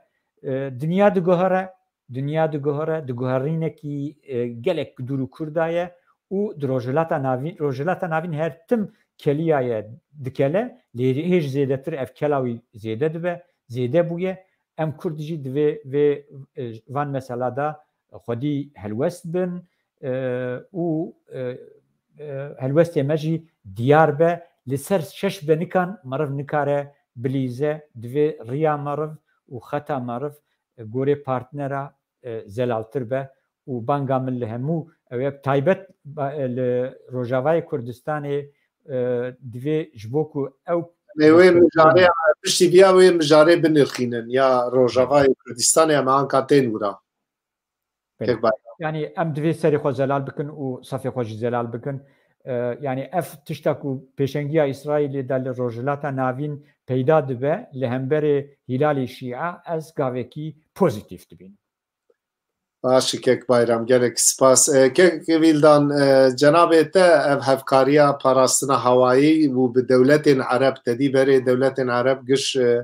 dijminatiya İsraîlê dikirin lê ev çend salên vê taliyê ji dîrokê jî tê gelek dijminatiya navxwan de jî heye lê vê taliyê dijminatiya wan kûr bû û gelek dewlet anka bi İsraîlê wexta hevkariyekî wer ava bibe ew tedî ji bo wan hin tiştên pîroz hebû doza Filîstînê hebû gelek tiştên din hebû ji wana dev jê berdana Ankara bi İsraîlê vê hevkariyê dikin. Tu çawa şîrove dike kek Vîldan?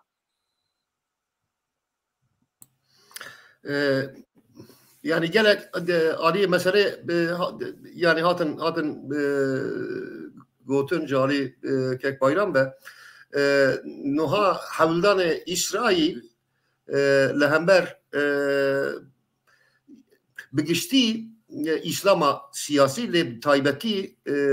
yani ew heyva Şiî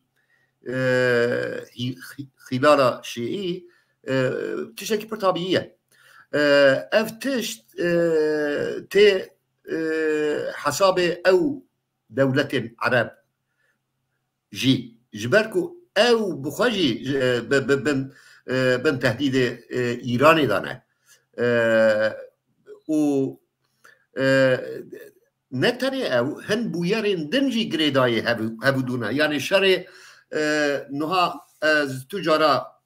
gotina Putin a li ser destpêkirina şerê ew kê ji bîr nakim mêrik rabû gotin bi gotin got ku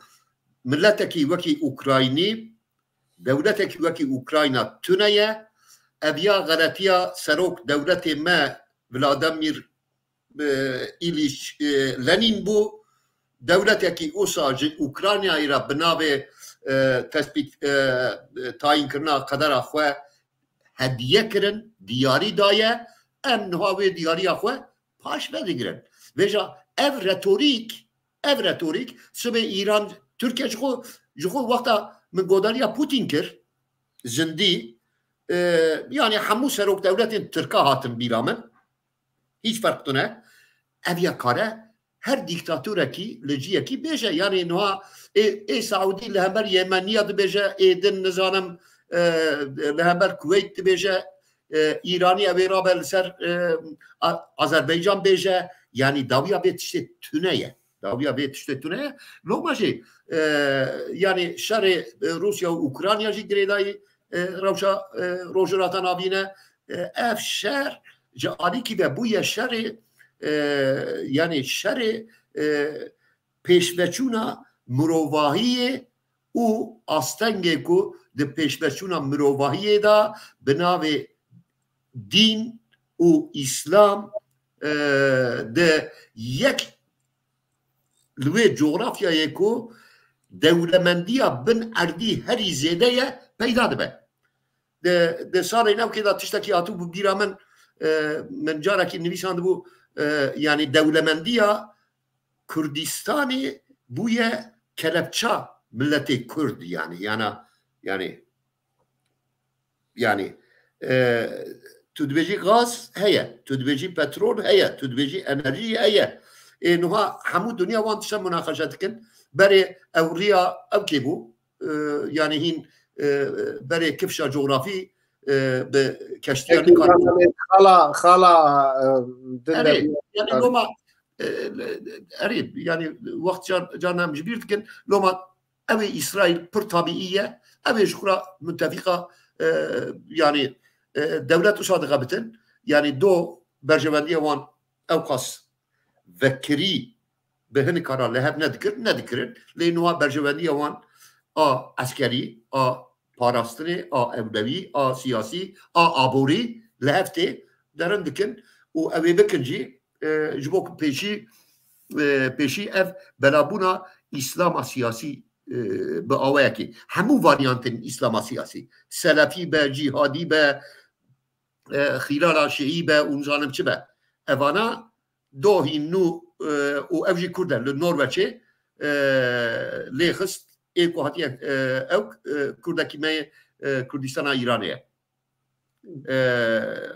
او اسلامیه پشتی داعشیه لوما پیشید به لبانا بگرتن هر هزکی تو علاقه بیا به ایدئولوژی کی وکری وجی تونه جانا مرف وان تشاد بجب تشدن تینون داتن برمرف نه اویا تشتکی سر ایدئولوژیه yani alakayı bu kapitalizmci, bu sosyalizmci, bu liberalizmci falan tüneye siyasa İslam siyasi به همو واریاسیون خو کمالیزم به همو واریاسیون خو لامبر ما کرده خطر کی مزنه ام کردی دبه در اتفاق خدا سیاست خدا پیوندی خو روزانه دا دبه به رسمی مزن جبیرا خود در نخن همو هلوست خو گاو خو پیوندی خو لگوراوی دین باشه که ویلدان ام هاتن مجارا خویا پنجا یا گرینگ یک bayram destpêkê de dixwastin tişta bêje em hatin wê xalê gelo Tirkiye dagirkirina Rojavayê Kurdistanê rawestan em ji nêz de dişopînin Tirkiye hazirî kir got ez ê biçim dîsa Rojavayê Kurdistanê îşgal bikim lê di aynî wextê de alî Rûsya jî alî Amerîka jî dewletên Rojavayî jî bertekek nîşan dan لێ دۆ بوو گۆتارێکی هەپەیبینێکی وەزارەتە ئەمریکایە بوو دگۆ ئەم دخوازن تورکیە ئیخنا بکن لێ ڕۆژنامەوان جێ پرسی گۆ یا وە ئیخنا کریە مەسەلا گۆلە وەلە ئێ لەمبەری مە ئەختۆرێ لەمبەری مە نە ئینسانێکی ئەوە کو ئەم کاربن وی ئیخنا بکن کانە سبە تشتێکی دن بکە یعنی ئەو تێ معناکۆ yani sebekane bey meji bike ku em biya zanin em bibên gelek jara siyaseta hundur de jî em dipeyvin kek bayram got Kinga Erdoğan bixwaze kare hilbijartinê bike Kinga Erdoğan bike kanî intixarekî we jî bike bi çîwira jî û kare hilbijartinê jî haloxtur bike gelek enstrüman dest fî de heye kek bayram tu çawa dibîne gelo Türkiye ve êrişa xwe rawestan ya jî bertekên tund li paş perdê lemberî wan heye naxwazin biçin Rojavayê Kurdistanê paralelê wî mesela nizanim tedî yekcana siyasetê de gelek mesela PYD xwe çêkir carekî din Salih Müslim Rêzdar Salih Müslim bû serokê hevserokê ew gelo tiştê nû hene yani ev rawestandin Tirkiye kare hin siyaseta xwe jî wek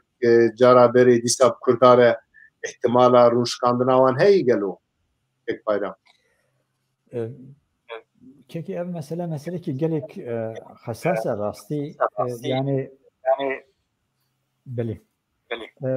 bêca gelek tişî ne diyarin li gor baweriya min yani Rojavayê Kurdistanê de Rojavayê Kurdistanê de çi bi serê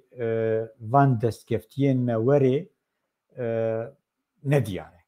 يعني الجور ديتنا من الجور كو از تشوبينم هيج ندياره يعني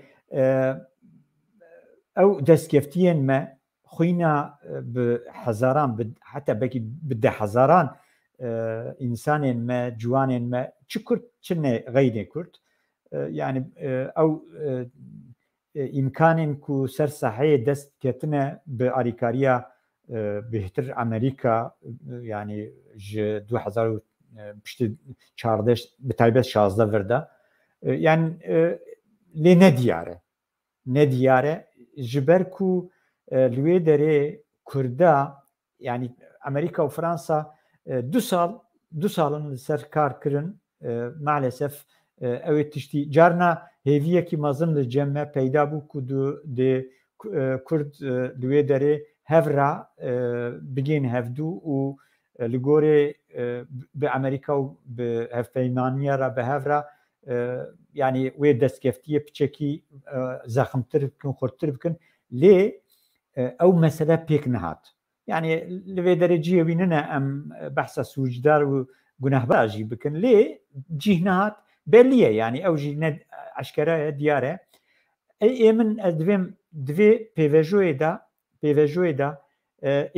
rê li ber îşqala Tirkiye jî hêj nehatiye girtin bi temamî nehatiye girtin û rê nedane pê jî yani çünkü yani ji bo ku Tirkiye bikeve wê derê carekî mecbûr e ya bi Rusyayê re ya bi Amerîkayê re yek be îro tiştê em an hetanî niha xuya dike yani her du alî jî hêj ji Tirkiye re rê nedane bo Tirkiye rê nedane ku Tirkiye derbas bibe eger ew rê bidin Tirkiye dixwaze bêguman heta cehda M4 M4 rastî jî derbas bibe û wan dera wekî ciyên din bixe binê kontrola xwe heta bazara li ser Sûriyê reng bigire lê ev derbasbûn ne derbasbûn wekî min got destê Amerîkayê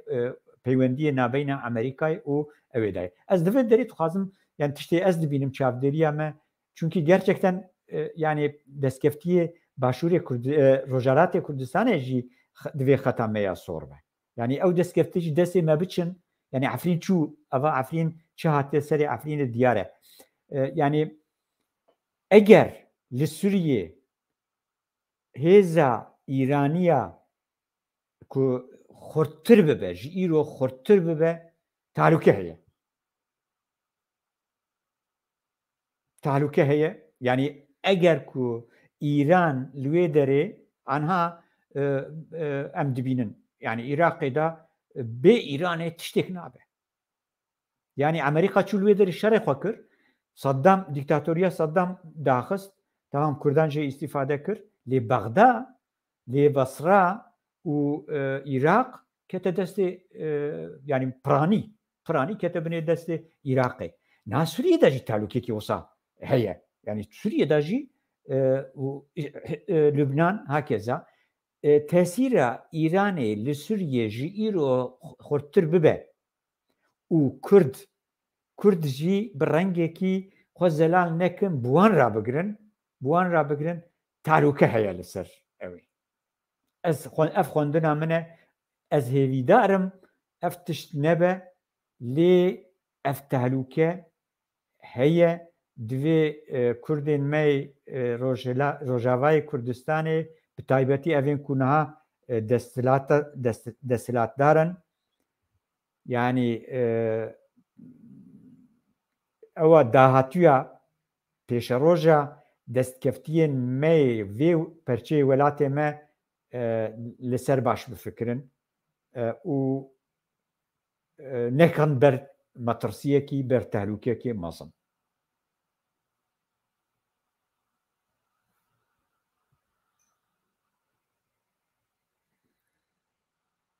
Xwe ew ê bike neke ya jî mesela yek ji devletên ku li hemberî ew ê derdikevin li hemberî Tirkiye derdikevin Rusyayê Rusya bi argumenta ew ê derdixe pêş divê heger Tirkiye bi çîwra dagir bike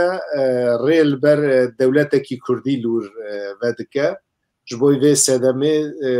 yani yek ji sedemê wê ev e li bêguman gelek sedemên wê din hene lê vê sedemê jî nîşan didin tu çawa şîrove dike Kekvîldan Keksiraj nuha yani amin du alî meselê hene yani yek yani Amerika û Rusya bilahaq li wê derê nînin yani û ji bo xatirê me jî nelûrin yani ha divê em diya bizanibin yani ne Amerika ne Rusya ji bo xatirê me li wir nînin ji bo ku em li wir hene û berjewendî hin berjewendiyên me ew jî em çi qas karin rast bikar bînin ew jî yani parî nezeralî têda heye û li heftê loma jî niha yani niha Amerika û ew li ser Ukrayna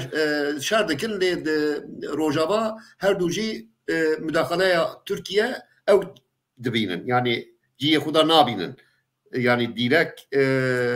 lambeyekî kesk pê naxin wekî Trump carekî ew kir niha bi qenaeta min ev aliyekî mesele aliyê dina mesele Tirkiye devletekî îflaskirî yani hemû kanalên ku rewşa aborî rewşa enflasyonê ya Tirkiyeyê münaqeşe dikin wexta hûn goyê xwe bidin hemû parêzgerên devleta Tirkiye AKP dibêjin ku gelo hûn ji bîr dikin ku em şerekî didin ji Erdoğan'a şer lazim e Erdoğan dixwaze şer bike Erdoğan dixwaze şerê li rojhilata navîn li hember Kurda firehtir bike lê ji destê wî nayê ji destê wî nayê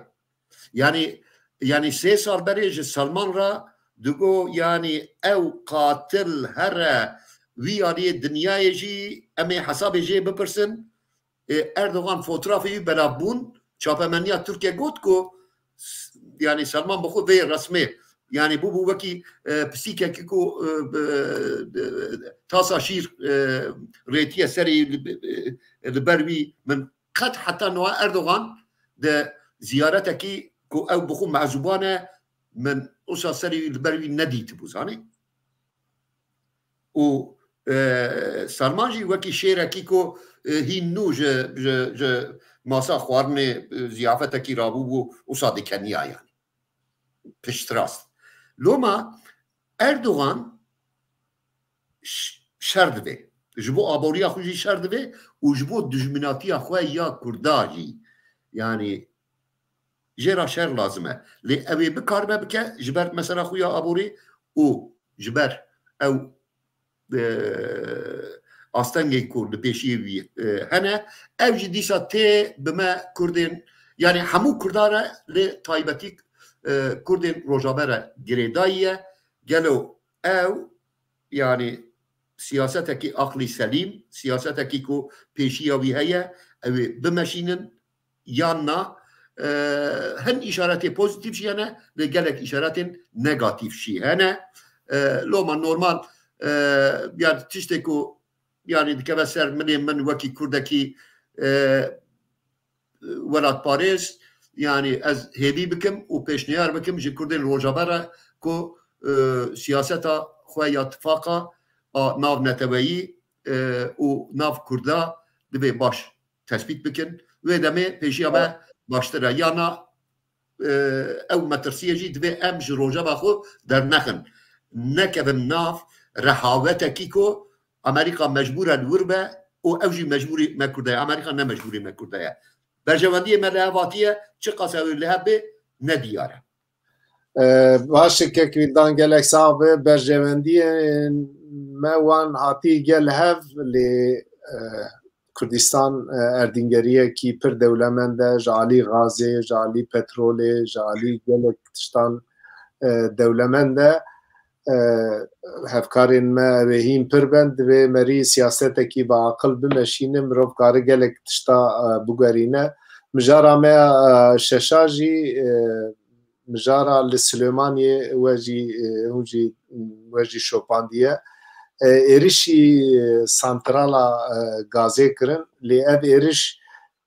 دناب هفته کده دو جارا سر هف پیک هات اف یکاجی دست نشان دکه کو اردینگریا ما ولات ما چخواست دولمنده نیارین ما جوه که پر عاجزن به تایبتی جی بشر اوکرانیا و یا روسیای قیمتا گازا کردستان هین درکت پیش تکیلیا سروک هرما سروک وزیر کردستان یا به انگلتره زیارت آوی او یکا هین وکری در خسورته او ایرشانا تکرن به موشکان و به دخوازن چه بکن لگوری جناب تکک بایرام تدبی اف چیه یعنی دخوازن چه بکن به وای رشانا مثلا رزدار زباری داخیانیک دابود به او ایرش لهمبری ستاتویا کردستانه انکس دبیجن بری حولیر دهوک هدفا به یکی بو آنکا سلیمانی فرق ناکش بویوان ستاتویا میا کردستانه نیارین ما رحسز دکن تی چاوا شیروه بکوه که بایرام که کسی را چنها ده قناغا yani bivan roketa muşekan peyama dişinin yani duhazın yani ey ku dişinin jî asas İran'e piştavan İran'e u milisên ku buwan ve girêdayîne ev milisana hinek ji wan di nava ordiya Iraqê xwe dane heştî şeعبî û filan û hinek jî derveyê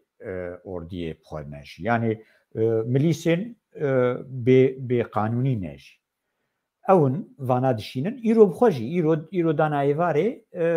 yani çar mûşek ji aliyê Mosulê ve jî avêtin ber bi Başîqa ve avêtin ev jî tabî vana jî hemî niha peyamin ê ku dişînin gazê ê ku dişînin şandin ser hewlêrê ê ku şandin ser refîneriya hêla xebatê evana jî ê îqtisadî ne ê ew ne yani dibêjin îranî û hevalbendê xwe ji Kurdara dibêjin eger hûn hevalê me bin em şerê we nakin lê eger hûn hevalê me nebin hûn ji me re zehmetî derxin em ê şerê we bikin em ê we terorîze bikin em ê gaza we biteqînin em ê axaftinekî hejdê meyê de roja li hewlêrê konferansekî çêbû bi salvegera ew ê Şêx Hemed li wê derê cenabê Kek Mesûd Barzanî axaftinekî kir axaftina wî de yek tiştek hebû got yani hemberê van moşekana got yani na binîsbet bo ser vê moşekana gotarekî got got nebese hûn ew bikin yani lê dij derkevin divê hûn tedbîr bistînin ev gotara wî rasterast ji hevpeymaniya rabûn ji Amerîka rabûn yani got ême em yani Kurd nikarin van moşekana teknîka wan destê wan de tune ye ku hewayî van moşekana pêşî lê bigirin vêca xwestin ku ev hemberê vana tedbîrekî bê girtin ev mesele ke ku eşkera dijî statûya Kurdistanê ye evana evkekî nexşereyekê wan jî heye nexşeya wan heye pêşî dixwazin li Iraqê vê sîstema federalî xira bikin mafê federalîzmê bo Kurdistanê aliyê destûrî da aliyê zagonî da qanûnî da têk bibin yani carna va tiştana bi zorî dikin carna jî wilo bêhiqûqî biriya mehkema û filan û bêva yani ser mesela petrolê û filan û bêvan ev şerekî ye û ev şera jî li dijî statûya li dijî hebûna Kurdistanê ye vê dawiyê wisa xuya dike ku yekîtî û dipêwendiyê nav Partiya Demokratîk Kurdistan û Yekîtî Niştimanî Kurdistan da taybet ev mesele xuya gihîşte derecekê ciddî aslekê ciddî û bi taybet piştê ku vê mintika çemçemal kormarê da yani ciyê derbirîna Gazê da jî êrîşa kirin tabii ev dera mintika ku bêhtir Yekîtî Niştimanî Kurdistan wek partî jî wek dorber jî jê îstîfade dike yani ev xuya bû ku yani wexta mesele were ser Kurdistanê û destkeftiyên Kurdistanê ferq nakin dê em ê we bidine ber xwe eşkera ye ew e lê ê min ez pê xweşbînim di vê meselê de rast e tehlûke mezin in bes Amerîka bi taybet li Başûrê Kurdistanê dernakeve Başûrê Kurdistanê tenê nahêle ciyekê stratejîk jî dêşingal jî safî bibe. Baş kek bayram wexta me pir hindik mayî bawer bike cam heye karibin bersîvê xwe hinekî kin kek vîldan tê çawa ew ê şîrove bike ev êrişên li ser santrala Gazê cenabê te çawa şîrove dike dengê xwe vekî kek vîldan aşkere kek Siraj yani êrişên wisa pir aşkere peydakirina tirs û bêîstiqrariyê ye bêîstiqrariya siyasî xeserata aborî û tehdîda askerî nîşandane yani û ew êrişên bi wî awayî heta ku Kurd bêguman dijminê Kurda ji parçebûna Kurda mesela ne yekrêziya Pêşmergeyê Kurdistanê faktorekî mezin e bi pêşteçûna parastina Kurdistanê de yani niha yani hêzekî Pêşmergeyê yekirtî hebe bêja ew ê hêza xwe bidin ji bo tiştên nû yani ew hêza xwe ya yekirtî modernîze bikin ya pêştetir bibin zêdetir alîkarî bigirin lê ew ka dijmin pir aşkere ye bêîstiqrariya siyasî peyda kirine tehdîda aborî ye û tehdîda askerî ye ez jî li gel kek bayram li Kurdistana Başûr hêviya me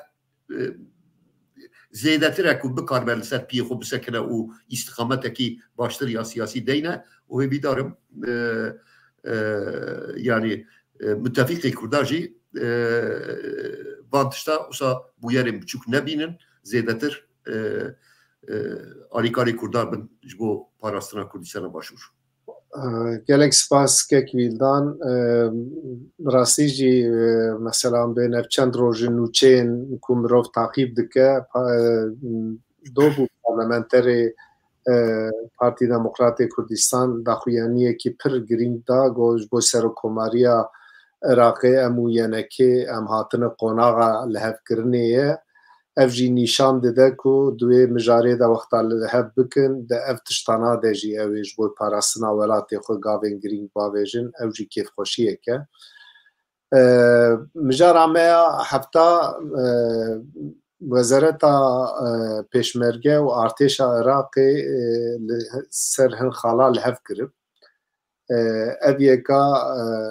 ji alî meşûliyetê ji alî ew ê rewşa Kurda pir xurtir dike em bibên ew du lîvayên hevbeş bi hev re ava kirin û ev yeka jî nîşan dide ku giraniya Pêşmerge çixas di siyaset û beravaniya Iraqê de Kurdistanê de heye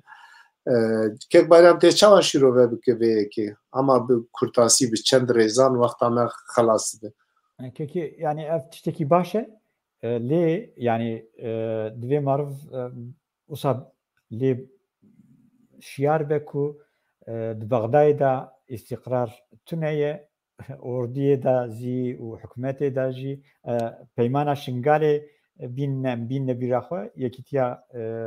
mileta jî nûnerê yekîtiya mileta jî daxil bû feqet cîvecîh nebû cîvecîh nekirin lê کوردستان gelekî dîplomasiyekî daxilî xweşik dimeşîne yanî tehlûka kêmtir dike bêhtir peywendiya durust dike ev jî yek ji wan xebatan e û karekî baş e karekî pîroz e. Gelek spas kek bayram kek vildan tê çi bêje yanî kek bayram xalekî giringo niha ev civîna ku Wezareta Pêşmerge û ya Artêşa Iraqê hatin gel ev qenheta min dûr de yani hikûmeta Herêma Kurdistanê ji bo raya navnetewî siyasetekî pir aqilane dimeşîne gelek cara tedî li hemberî mesela serxwebûnê li hemberî wan derdiketin ew dikirin lê Kurd her tim mijara li hevkirinê tînin divê yanî mêzek em dixwazin bi were hin tişta bikin bi were bijîn lê hûn naxwazin bi were bijîn ew ji pozisyona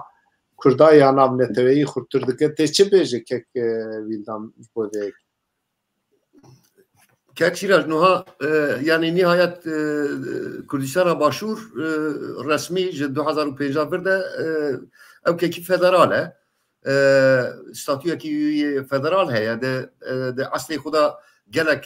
federasyona da bi wî awayî hêzên askeriyên cuda falan tune hêzên askerî û hêzên siyaseta derva gelek cara merkezî dere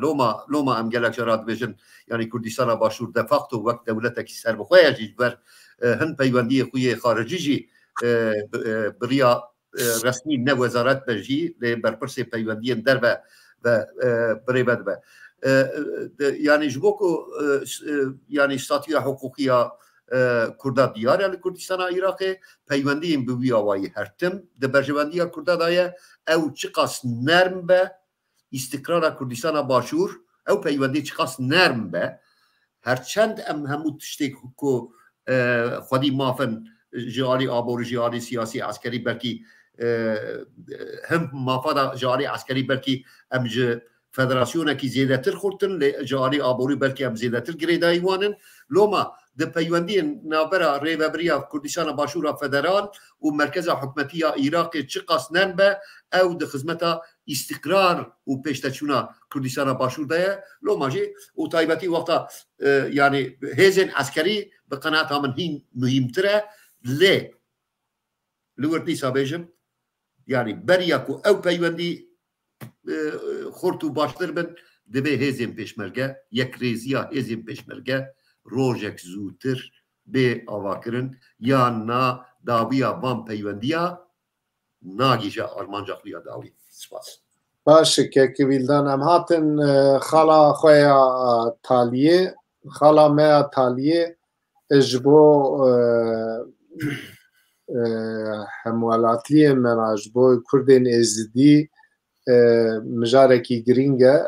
li Meclîsa Federal ya jêr dibên Bundestag li Komisyona Mahvê Mirovan û Alîkariya Mirovî komkujiya Şingalê biryarek derket ev yeka kek vê mijarê gotarek nivîsandibû kek bayram tu vê yekê çawa şîrovet gelo ev biryara vê taliyê ew ê bi kîjan prosesê berdewam be ew ê çi hêviya te heye ji bo vê biryarê em te gudarî bikin kek bayram yani kekî komisyonê de ev biryar hate qebûl kirin ev tabî gavekî pir baş e eger wê biçe meclîsê jî di meclîsê de wisa xuya dike eger ku bête pêşniyar kirin ihtimalekî pir mezin e li wê derê de qebûl bibe ji ber ku yani ê kiriye îSİS îşîte Daîş e yani dê bibe ji xwe li gelek welatên din jî ev biryar hatin senin ama ji bo yani fermanên li ser xuşk û birayên me êzidî ev xebata pir muhîm e yani em divê bi taybet Kurdên neêzidî Kurdên neêzidî divê em li vê meselê xweşî xwedî derkevin yani bo vê manê de jî gelek muhîm e û aliyê dîplomasiyê de jî yani aliyê navdewletî ما خورتر دکه اگر اف فرمان وک جنوسید لگرک جیا وقت قبول کردن و پارلمانتویا اوروپا دا جداوی وره قبول کردن وجه کرد گاف کرد دکارن و مسئله خواه دیترجی همی انترناسیونالیزه بکن انترناسیونالیزه کرنا مثلا کردی دوی روژاوا مدس خالا سرکه دیاسپورای به افکارێکی باش بووە هەمی ئەو کەسێک و کێداوان دوێ ئیشی دا هەبوو ئەزوان پیرۆز دکم و ئەم سپاسی وانژی دکن ئەم دوێ vê meselê hêjî ser bigere. Gelek spaskek bayramkek vildan tê çi bê ji bo vê mijarê? Valla yani berê kasî ku ez dizanim hîn biryara formel derneketiye lê beşdarên hemû nûnerên komisyonê ji hemû partiyên ku li wê derê temsîl dibin ew kin ew ê dawiya vê salê biryara xwe ya formal bigirin û bibin meclisa federal gavekî pir baş e ji bo ku detaya wî hîn bibin bi rastî min telefonê kek ji xwe di parvekirinê wan da min dîbû civata Kurd ku ew bi xwe belav kiribûn roja civînê jî li wê derê bû ez ew biraderê ku vê kampanyayê daye destpêkirin 50,000 imza hatiye komkirin ku komisyona mafê mirova ya parlamentoyê viya kiriye rojeva xwe û tiştê ku ez pê hesiyam yani civata Kurd û gelek rêxistinên dir jî aktivî alîkarî kirine ku ew piştgirên îmzeyan ji bo da vê daxwazê ji 50,000 rî zêdetir bin û zêdetir bûye ez li gel wê yekê me yani eviya ji bo ku di parlamentoyê de Almanyayê de derkeve eviya kare xwe belav bike li hemû yani gelek welatên dinê Ewropayê jî û destkeftinekî gavekî mühîm ya dîplomasiyê ye yani wexta ji komisyonê yekdengî eger ray hebe ya parlamentoya Swêdê jî wisa ye yani welatên demokratîk de wexta komisyon haziriya xwe kiribe piraniya komisyonê li ser tiştekî lev kiribe meriv zane ku sedî not û neh eger guherandirekî pir mezin nebe ew qerar ew ê ji parlamentoyê derkeve bibe qanûn û eviya jî ji bo Kurda taybetî ji bo Kurdê Yezidî xuşkurbayê me ku yani bi qetiyamekî gayrî însanî ve rûbirû bûn destkeftinekî pir mezin e ez jî hemû însanên ku keda wan di standina biryarekî ya jî pêşveçûnekî wanî siyasî de keda wan hebûye hemûya pîroz dikim spasî wan dikim. Gelek spasiya we dikin bi rastî jî civata Kurd serokê wê rêzdar Ali Ertan Toprak cîgirê wî rêzdar Mehmet Tanrıverdi û bi taybetî jî di vê mijarê de Doktor İlhan Qizilxan karên hêja dikin hemû wan pîroz dikin ev jî hêza dîplomasiya diasporayê nîşan dide ev jî gavekî pir baş e em hatin taliya bernama xwe û bi rastî jî wext çawa derbas bû nizanim 2 saetê ve xelas bû ez gelek spasiya we dikim hûn bûn nîvanê me we em hevre me ev mijarên girîng nîrxandin gotinê te Îtalyê bigirim kek bayram tê çi bêje û em dawî li ew ê bînin. Spasî te jî dikim kekê hemî xebatkarên çarpel medya kek vildan û spasî temaşevanan jî dikim ku heta vê saetê godariya me kirin me jî çend gotinên xwe bîr û hizrê xwe gîştan. Spas. Gelek spas kek bayram em jî kêfxweş bûn tu bûn nîvanê me demekî dirêj me te nedîbû yekcana xwe nedij bîr kirin hebûna te dewlemendiyekî ji bo me kek vîldan tê çi bêje gotinê te Îtalyê te ji bîr kiribe No, gelek spas dikim mala we mala çarpel medya ve ji te re ji hevkarên te li pişt ekranê hemû rêvebirên çarpel medya re ji bo ban xizmetên hêja we spas dikim gelekî kêfxweş bûm zû weye kek bayram وصل زندي روبرو مهبد دي وبتراجي جارك دن من إيرو لهن حسابي نقول سوشيال ميديا لينري سالا بريجي تام إيرو 26 ميدا از دفر ميفاري وبوبا gelek spas dikim her serketîbim spasî hemû temaşevana guhdara jî dikim wexta xwe veqetan dibin yani hêvîdarim yani hin zaniyariyê me ji bo civata me kêrhatî be ew qas mala wava spas gelek spas kekîldan temaşevan hêja hatin taliya bernama xwe me bi du mîvanê xwe yî hêja سرنویسین وی هفته نیرخان برنامه کی خوش برهمدار بو ام سپاسیا و دکن ام سیا حوالی خوی لپاش پرده رجی دکن و حتی جارکی دن بمین دخیر و خوشیه ده شب باش